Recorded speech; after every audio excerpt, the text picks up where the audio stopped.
first request all the members to, oh, the names have gone, so it doesn't matter. All right, great. Thank you so much. When an ad of an IPO is not just about raising capital, but it's all about inspiration, it's all about why it's happening and what's happening. I'm talking about a story from Udaipur of a kadhai wala who used to make kadhai, and his son created one of the largest electronics company and created history by having an IPO of it. And this is not just one story which is inspirational, but 63 million such stories which inspire us every day. They contribute 30% to the GDP of the country and give employment, inclusivity, and other things. I'm talking about the SMEs of India. Please give a round of applause to all these 63 million such stories. Thank you so much. We're going to talk about innovation. We're going to talk about how innovation happens not just through product, process, technology, but also cost innovation and other innovations which happen in our country. What I'm going to do is firstly ask our star-studded panel, and not just star-studded, I would say even a balanced panel. We've got people from across government, industry, policy makers, and also entrepreneurs and women in the panel. So I think just give a hand of applause in the beginning itself to the balanced panel right here. So I'm Priyanka, Gulati, your moderator. What I'm going to do is start with just 30 seconds on what the panel feels about innovation. So if you can quickly introduce yourself, and then just 30 seconds on what you think innovation is all about. Rajeev, we start with you. Yeah, I think innovation, I will talk from the digital transformation perspective, is you're looking at your business and looking all aspects of the business and see how can you do things differently, right? Sometimes, it's called that data is the new oil. Okay. And you need data to basically either to evaluate or basically assess your customer behavior and see how can you address the needs differently. It also helps fostering innovation in the sense like you're seeing new business models like Uber and Airbnb, how you can use data and you can innovate and create new business models. I think innovation is looking at data from a different lens and seeing how can you do business in a different manner. Sure. So innovation is all about looking at business in a different lens, using digital. Thank you, Rajeev. And for all of you, Rajeev is Executive Vice President for the SME business at Vodafone Business. So thank you for talking about that digital 30 seconds. Over to you, Naiyya. Innovation is like capital, is a lifeblood of business. That's how I put it. And as a digital-first entrepreneur, without innovation, we really have no right to exist. Super. So without innovation, we don't have a right to exist. And for all of you, Naiyya is the co-founder of Glamm company. She represents the entrepreneurial spirit that drives India's new age business. And also, one of my favorites here in the panel, being a woman, and I'm going to ask you a lot more hard-hitting questions around the percentage of women in entrepreneurs in SMEs. Thank you, Naiyya. So, as per my opinion, the innovation means use of alternative channels for, say, credit scoring and credit rating models, as well as the value chain financing approach. I think if these two approaches are taken care, then innovation largely can be taken care of. Thank you, Dr. Ajay Kumar Sood from NABARD, who will discuss the critical role of rural development along with financial support. And thank you for bringing out that value chain finance part so beautifully. Innovation is not an option today, it's an imperative. Particularly when you are in international trade, where R&D and innovation is key to sustain in the market. Innovation is not something which is attempted by the industry. Innovation is definitely something which is very high on the agenda of the government also. Super, thank you. And thank you for talking about R&D, because a lot is happening in manufacturing setup, both large corporates and SME as far as R&D is concerned. And Dr. Ajay Sahai is Director General and CEO of Federation of Indian Export Organizations. He will be talking about the 2 E's. Anybody who wants to guess about the 2 E's? It's the export and the e-commerce, the 2 pillars of SME, and we'll have some hard-hitting questions for him as well, that why the export percentage is going down. So thank you, Doctor. Yes, sir. Innovation in just 30 seconds before we... Thank you. Good morning to all of you. Morning to the panel members. See, I think as somebody mentioned, innovation is an inevitable continuous journey as per the MSMEs are concerned. In fact, just some time back, you saw Joint Secretary MSME reeling out hundreds of schemes. So what I find is there are two kinds of innovations for MSMEs. One is internal innovation in terms of financial re-engineering, marketing re-engineering, to innovate the operations. Second is actually innovate the product or the service itself. So which I think I will deliberate later on. So innovation is a continuous journey. It is inevitable. Sure. Thank you. Mr. P. Udayakumar, former chairman of NSIC, the National Small Industry Corporation, with his extensive background in policy and advisory roles, will provide strategic perspective on how government and private sector can collaborate for SME. Mr. Udayakumar is Apex Committee member of BIRAC Equity Funds and advisor to Euro Exim Bank as well. Thank you, sir, for having you. And we'll have questions for you around the collaboration along with the advocacy as well. I'll start with you, Dr. Ajay Sahai. If you can tell us a little about the export percentage for SME going down. We're talking about growth, we're talking about 63 million being there, yet our export percentage, if we see, it's gone down from 48 to 43, and at times we're talking about 40% as well. Why is that percentage going down? In fact, if you're looking at MSME share in countries' exports, it fares very well when compared to many OECD countries, but our MSMEs have much more potential. If you are looking into the share in the last 4 years, it has come down from 49.75% to 45.73%, because the basket of India export is undergoing a sea change. The technology-driven products are now dominating not only the India's export, but the global imports also. Petroleum today accounts for roughly 20% of India's exports, and in petroleum there is no SMEs. We have mobiles, which is roughly now 6% of the country's exports, dominated by the large scale, and so is the high technology products also. Because of that, I think we have to live with the situation that the share of MSMEs in countries' exports will come down. We should be happy if the aggregate value goes up and they record a double-digit growth, because this is something which has to do more with the global import trends, which is dominated by technology and knowledge-driven sectors. No, thank you for that perspective, because every data and every number has a story. So as per you, the growth is happening, it's just that the pie and the basket itself has changed, and therefore, would it grow in the future? Just a quick 30 seconds on that as well. In fact, I think, do we see that growing? Let me just give you some background. Even in the SME segment in machinery, we are doing very well. Our compound annual growth in machinery sector has been around 9%. Global import growth is around 4%. In pharmaceutical sector, our CAGR is around 12%. Global import is growing at 9%. In medical and diagnostic equipment, we are growing at 9%. Global import is 4%. So we are doing very well. But probably in times to come, and more production coming from the PLI sector, which is again dominated to a large extent by the foreign player and large companies looking into the investment limit into that.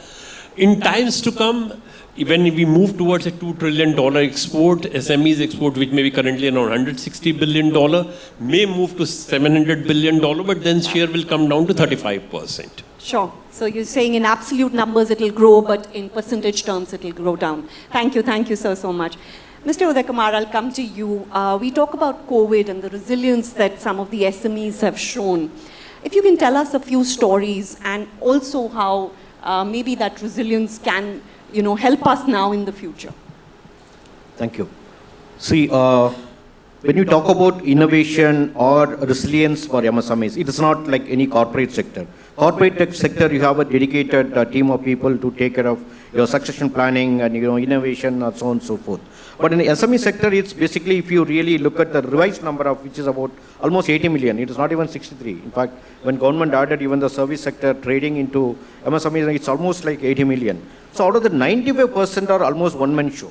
Basically all single-man MSMEs, and the rest of it your medium and of course small. So what happened was there was a big challenge during the COVID times. It was because SMEs are known for operating their business models mostly in a physical mode, although they use mobile and smart technologies, but the business per se is run, financials or day-to-day operations are all in a physical mode. So during COVID, I think all of you recall, actually it's almost like a rebirth for all of us.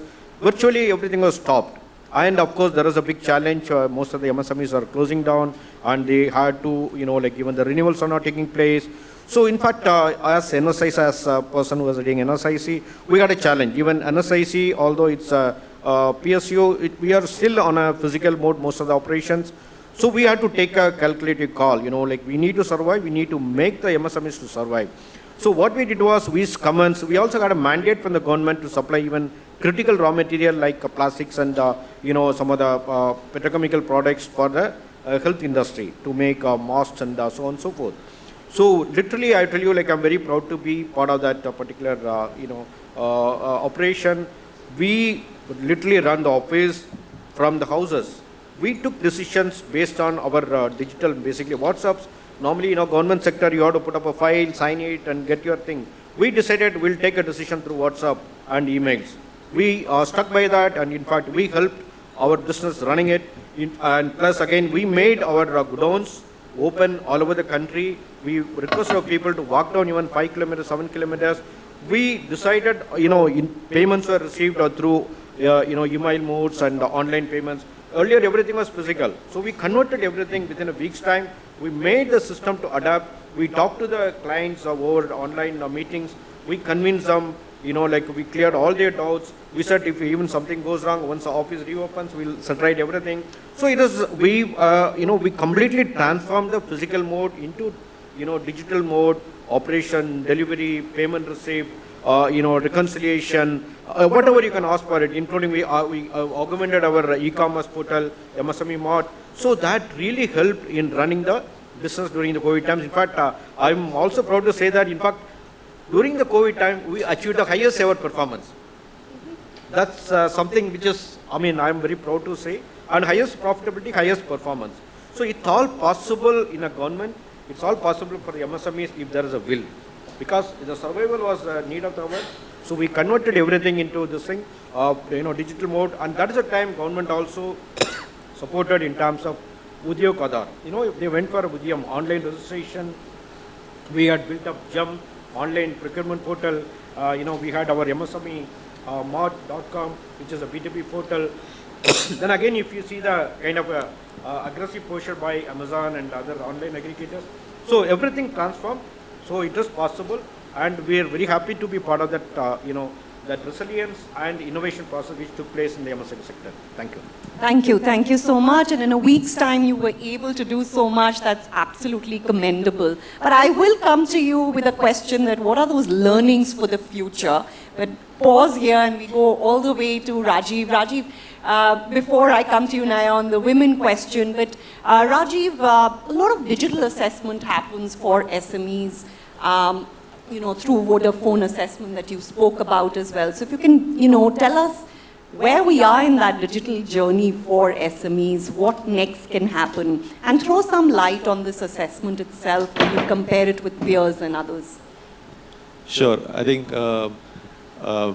Joint Secretary Madam just mentioned how the MSME sector is defined, like 5 crores to organizations up to 250 crores, a very wide spectrum spread across multiple industries. So every industry, every SME of a different turnover size, etc., requires a different treatment or different requirements they have. So 3 years ago, we found that SMEs not only require digital solutions, but they need partners who can help them, travel this digitization journey. So what we did, so we created a tool called Ready for Next Digital Assessment for the MSME sector, specifically for micro and small SMEs so that they can assess, because larger organizations can employ advisors, knowledge partners, etc., to help them in digital transformation. So we said there's a big requirement because the owner itself, he's a finance head, admin head, everything he is on his own. So how can we help them? So we created this digital assessment which is available on our website. So the MSME owner, attempts those questions which are there. So there are 16 industries And this questionnaire is adaptive. So you put your turnover, you put your industry, the questions changes. And you take this assessment. Once you take the assessment, you get a digital maturity score for your organization, right? And then you're compared to your peers as to where do you stand in the industry. For example, Rajeev Mehta is from logistics, and he has taken the assessment. It gives me my score of 45%. And it also gives a score of the peer as to the peer score is at 74 or 55 or whatever. So, you know, maybe is there something catching up to do? Digital transformation is a big buzzword, right? So we said we can break it down for the MSMEs to see what are the aspects of digital transformations which the larger organizations or the organizations try to do. So first aspect is digital customer, digital workplace, and the business as a whole. So when I say digital customer, which means how do you target and acquire and your service your customers digitally in a meaningful manner, what technologies that you can use. Digital workplace is creating a workplace which is more secure, which can, you know, promote collaboration and improve productivity. So what products and technologies are there? And business as a whole, what are the other technologies available? So for example, for instance, IoT or cloud, etc. You want to transform your business. So how you can use that? So it also gives you a score on these three aspects of the business. So for example, on digital customer, you have a certain score you compare to your peers. Digital workplace, there's a score you compare to your peers. On work business, there's a score you can compare to your peers. And you know which are the areas that you can focus. Accordingly, there's another recommendation that we give. These are technologies and products probably you can look at basis the assessment that you've taken. So this is all digital. And in case you want to get in touch with somebody, you can say, okay, please contact me on so and so time, somebody will reach out to you. Also what we have done in the last 3 years, more than 1,60,000 MSMEs have taken this assessment. So we also publish this report every year, which is available on our website. You can download this report, gives you trends, what's happening in logistics, how digitally mature the logistic industry is, what are the CEOs saying, what are the people or slightly large size organizations saying, what is happening in the, let's say, industries or let's say organizations of, let's say, 25 crore, 50 crore size is concerned. So it gives you various kind of flavors to see in case there are learnings available for the MSMEs to take home and see how can they go back and implement those insights from those assessment and maybe improve their business. So that's largely. Thank you, Rajeev, for that digital inclusion that Vodafone is providing for a lot of SMEs. Naiyya, I've been on panels and I hate it when I'm asked a question on, you know, what's happening with women on entrepreneurs, but I think those conversations are important. We have to act like catalysts for growth because of these conversations. So I am going to ask that question to you. The women representation through various reports, it's either 14% or 20%. In that band, most of the reports talk about. What do you think are some of the challenges for women entrepreneurs and how can they be addressed and how can we have that at 45% to 50% representation? Because a lot of other reports also talk about GDP increasing and that can only happen because of women inclusivity. How do we enable it? What are some of those challenges? And I'm also sorry for asking you and making you that brand ambassador for that women growth, but I have to kind of ask you that question. No, and that's fine, Priyanka. And I'm happy to play the brand ambassador. I'm hoping in our next panel, we ask the gentlemen as well, what are we doing for women? We must. In fact, as the next question, we must. Yes. And I think that's important because it's actually not just a women-men imperative. It's actually a nation-building imperative, right? As we look at India's growth story, we look at the consumer story. I mean, the Prime Minister has himself come out to say that if it's not women-led development, we will not be able to play in the global stage effectively. So it is actually not my imperative or your imperative, it is our imperative. But on that note, opportunities, and I'm an entrepreneur, I look at things very optimistically, right? Opportunities for us to sort of change the narrative on where we are today with women. You make some extremely compelling numbers, which are dismal to say the least. And what should we watch out for in future? You know, it all boils down to saying two things, right? Do women have access to capital in their own right? And number two, do women have access to business? So what does that mean?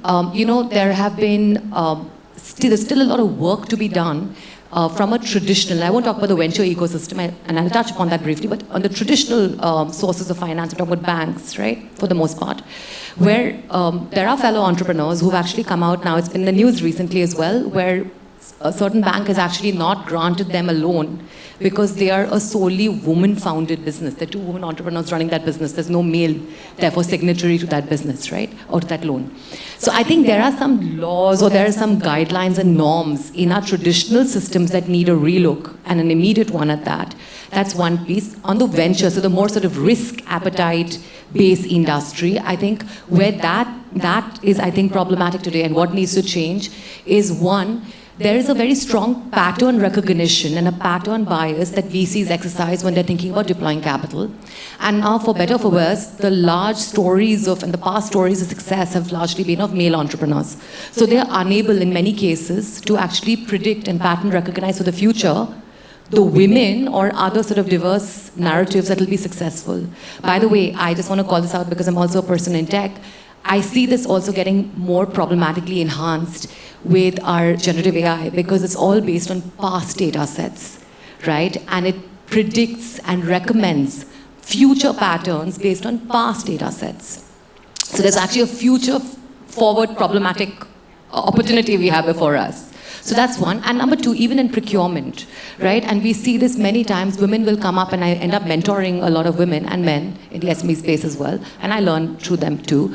It is extremely problematic when you're sort of pitching your services or your products in industry, but you constantly get sidelined because of different biases against your gender, right? And a male is therefore chosen. Now again, in a future forward paradigm where you actually have procurement processes that are based on, again, Gen AI, and they predict the highest chances of success and a good match for your business with someone you're procuring from based on earlier pattern recognition, there is again an opportunity but also a challenge which we have to solve for of women as SMEs, as entrepreneurs getting sidelined in that process. So both on the capital, both traditional and risk capital, as well as on the procurement and actually creating business and getting business aspect, quite a few things to solve for there.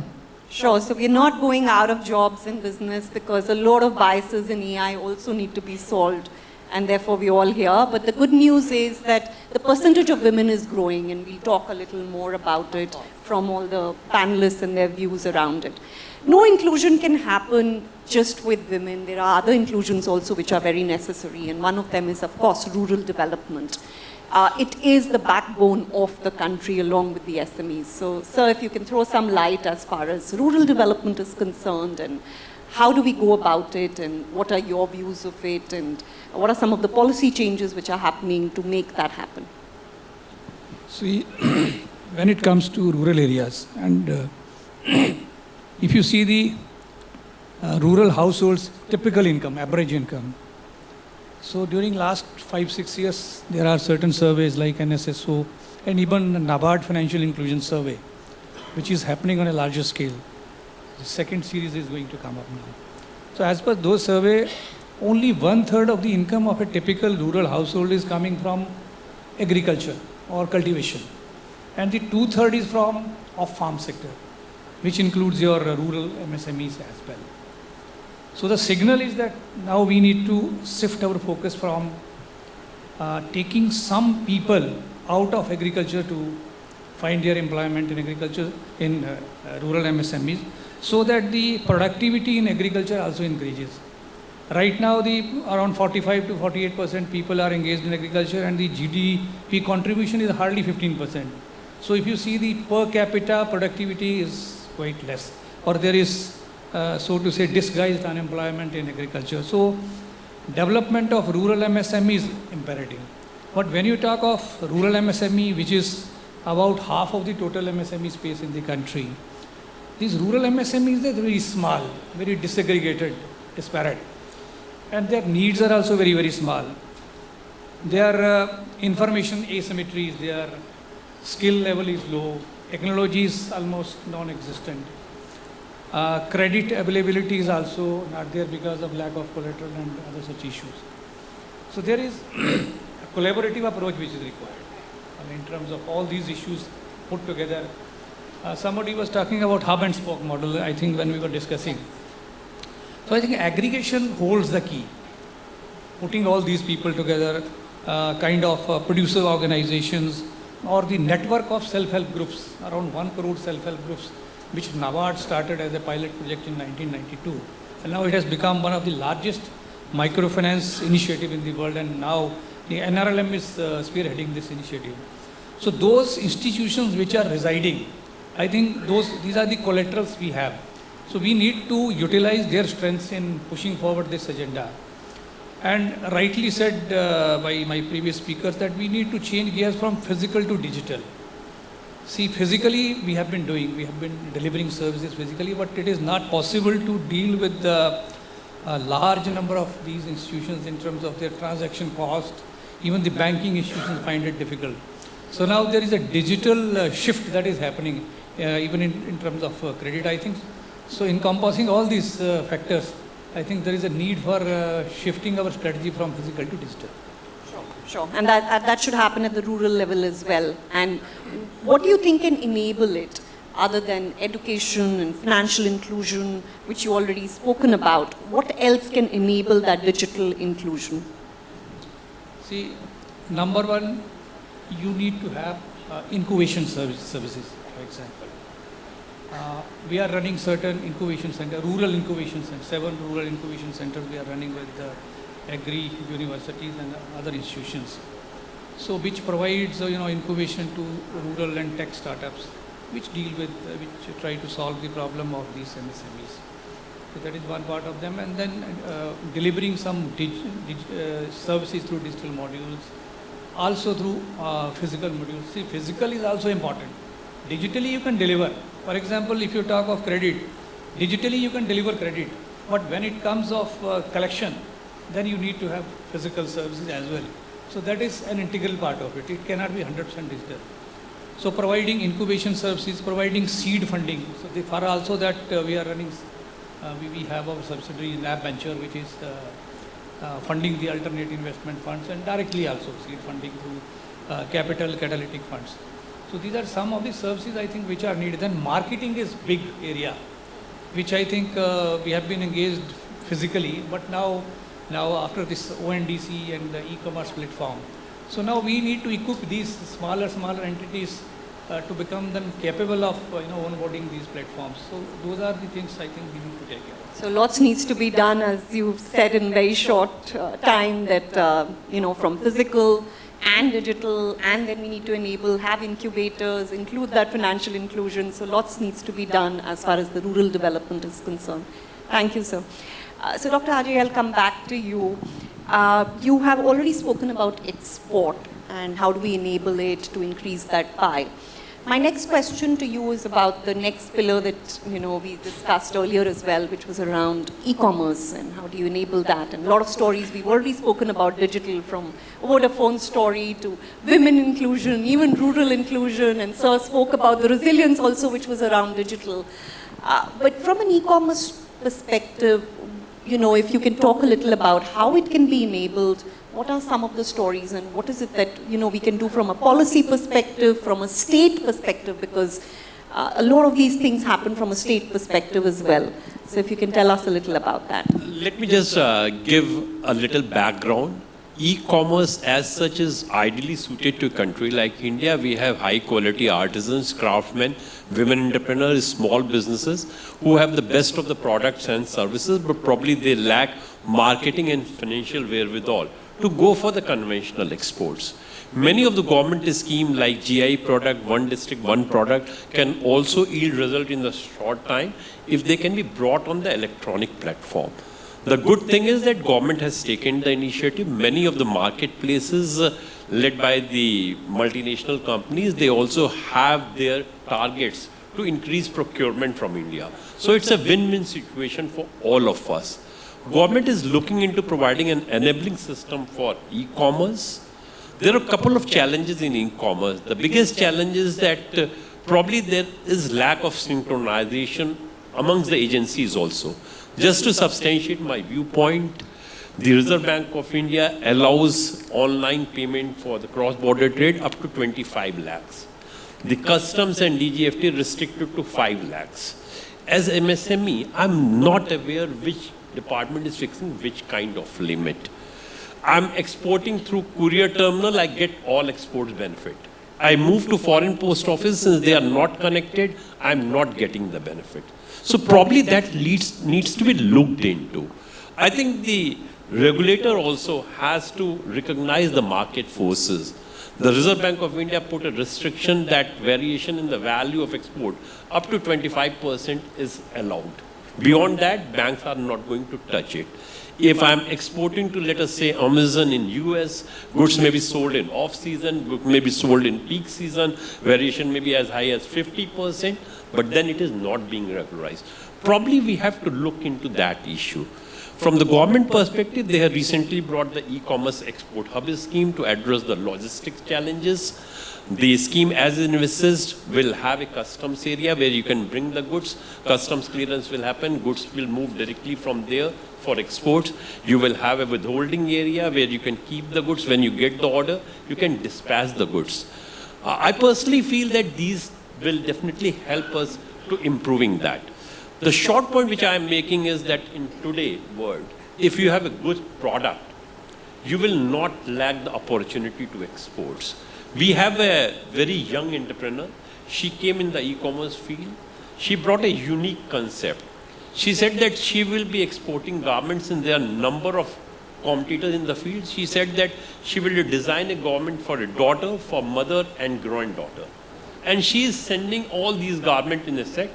Let me assure the audience that if you are on e-commerce, just show a good product, rest can be taken care of. Sure, thank you. So product speaks more than anything else. One of the lessons I think we've learned from across panels, across research, across companies, and of course policy and everything else will enable it. Thank you, sir. Other than product, Mr. Udayakumar, I'll come back to you. There is a lot of talk on workforce as well. And we were talking about how workforce did shine during the COVID times, but there is a shortage of workforce as well. So what can SMEs do in terms of this challenge, and your views in terms of how that can be enabled? And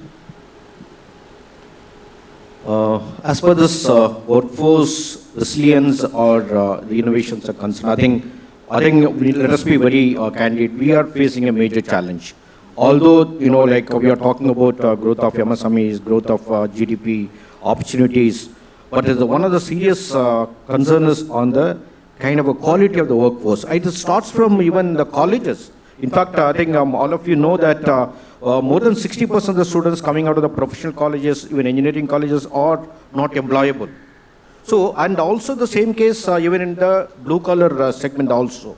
So, as per this segment is concerned, MSME Ministry has taken certain initiative, although we should be going on a higher pedestal, but we are setting up highly advanced technological centers, skilling centers, and also they are aligning with some of the private training institutions, basically to provide institution. But the challenge here is actually in MSME, as I said, 95% are basically the self-employed guys. He cannot leave the job and come for a training, right? So that means now we need to come out, of course it's an opportunity, we need to come out with digital tools, maybe even mobile-enabled training programs to enable these guys, to adopt to new technologies, online payment systems, quality checks, connecting with potential buyers, importers. So, Ministry of MSME also, I think I can tell you, like with my experience, we need to completely adopt and update our acts and the policies, because most of the policies were created almost 20 years back when everything was physical.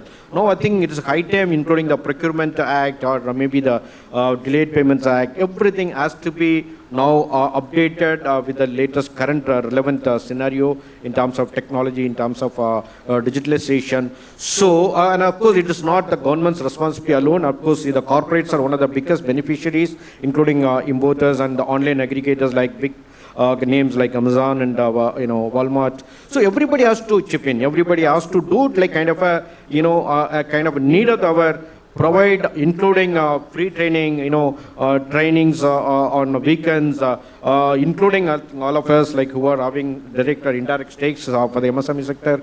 We need to update. We need to share our expertise with the MSME so that at least even if you convert 40-50% of the MSMEs into digital mode and for the latest relevant technologies. I think that big human service what we are doing for this MSME sector in the country. And of course, as everybody says, we keep talking about MSMEs as the most relevant, but again, there are also, we face endless pain points also. It's a continuous journey, but I think during our generation, during our times, we have to do certain, human service to help out the MSMEs in terms of training them, or don't call it as training, it's a big word, you call it as a mentorship or whatever it is, so that you equip them with the latest things, digital technologies, so that they also come up and, catch up with the corporates. Thank you, Mr. Udayakumar, for that, because people and training is very important and one of the pillars. So now I'm going to go to you.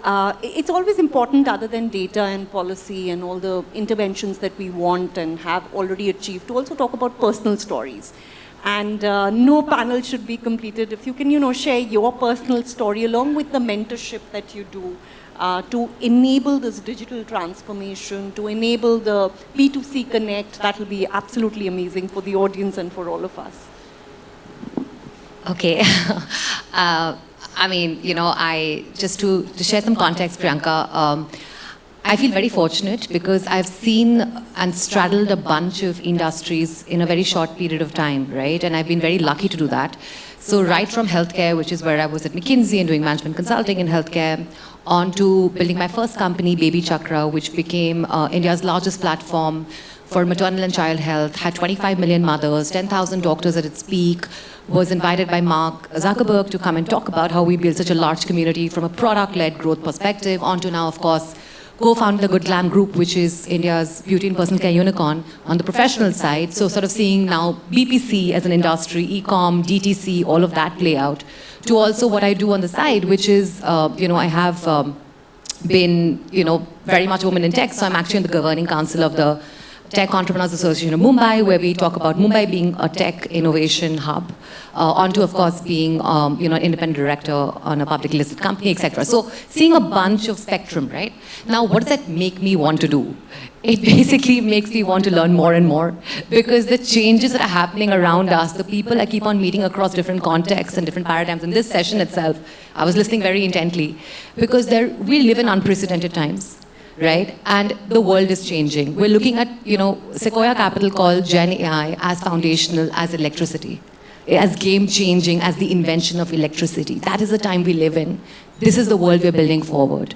And therefore, as we think about what's to come, how do we, as people, as organizations, set the narrative right, is extremely important. So what do we end up doing? We end up actually working together in communities. I really believe communities have the power to change.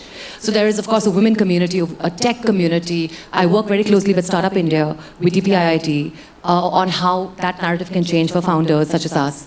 And I think two very optimistic signs I see play out, Priyanka. One is today's entrepreneurs in India who are building in India, right? That aspiration that we all have is very, very different from, I think even the ambition we all have is very different from what perhaps my parents' generation had for themselves, right? We actually start businesses in India saying we're going to scale globally. One. Number two, what we're seeing also is a preference for India-made products and Indian entrepreneurs by Indians such as ours. That almost like, I think, massive generational shift has happened in the last 10 years itself. And that actually gives an impetus for this whole story to play out of India, made in India products, made for India products, and India then becoming and fulfilling its potential of the $5, $7, $10 trillion consumer economy. That is what's going to take the nation forward. That in a nutshell is my story. Oh, super, thank you. And you also led us to the next question, which is what's happening next. And of course, you spoke about communities, you spoke about how Gen AI is the next thing which is happening, and therefore SMEs should totally adopt to it. I'm going to ask the panel to also conclude in a minute each. What do they see the future as? What are the trends that you see should be there for the SMEs? What should they learn, and what are the future trends for it? Rajeev, I'll start with you because you see a lot of digital transformation happening. So just 30 seconds, what do you think is the future trend? So I think data is the key.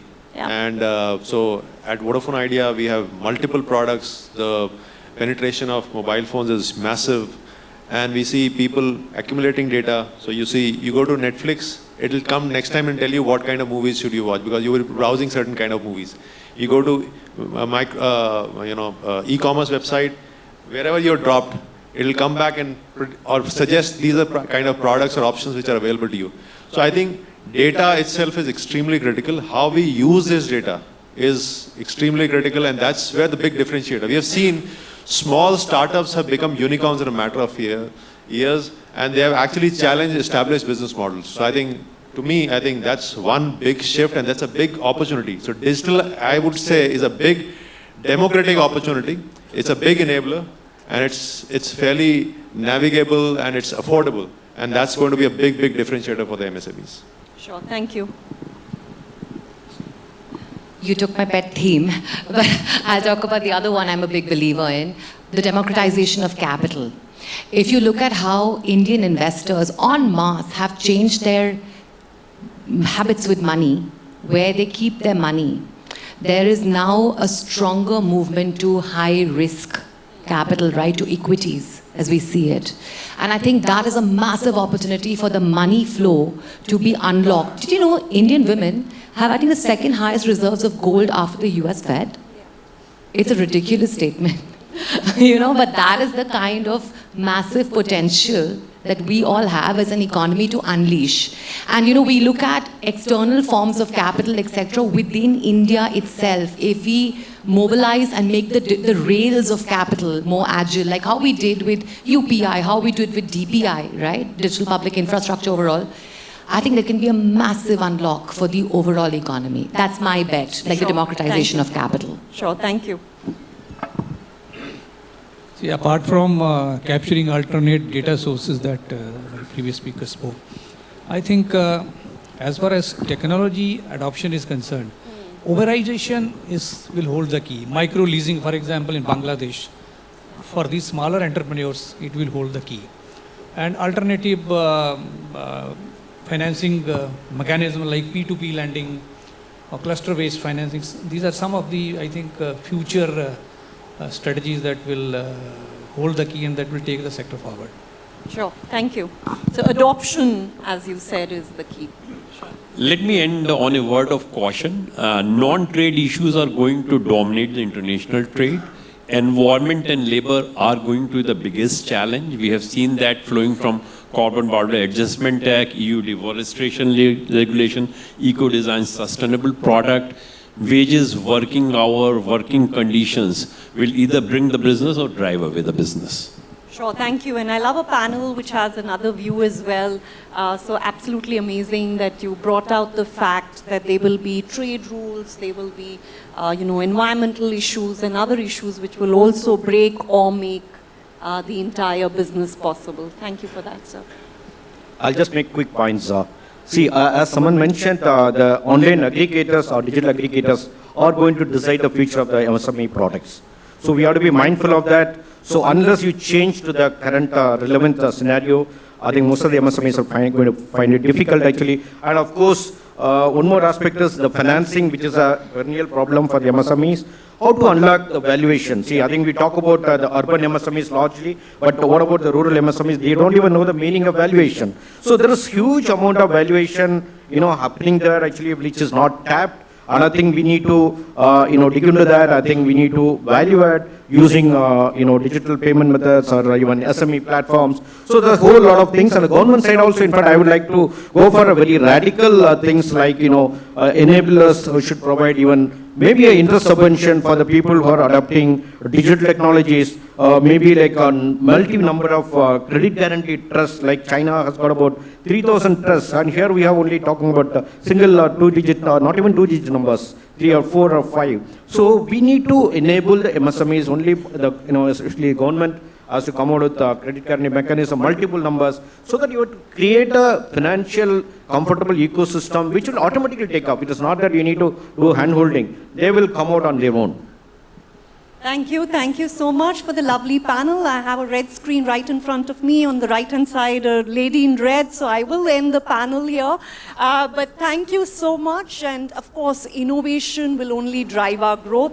And lovely hearing about data, technology, digital adoption. I loved your point on capital allocation, the fact that you spoke about rural development cannot happen without that, because, you know, inclusivity is not just about women, but rural development as well, and ensuring that adoption and financial inclusion happens. And thank you, sir, for bringing out the trade and the environment and other rules which are required as well. And of course, you spoke about the digital innovation along with the resilience of workforce and the training and education that we need. So thank you so much, and I'll hand it over to the audience and to you, and thank you so much. Let's have a round of applause for our panelists here. Thank you.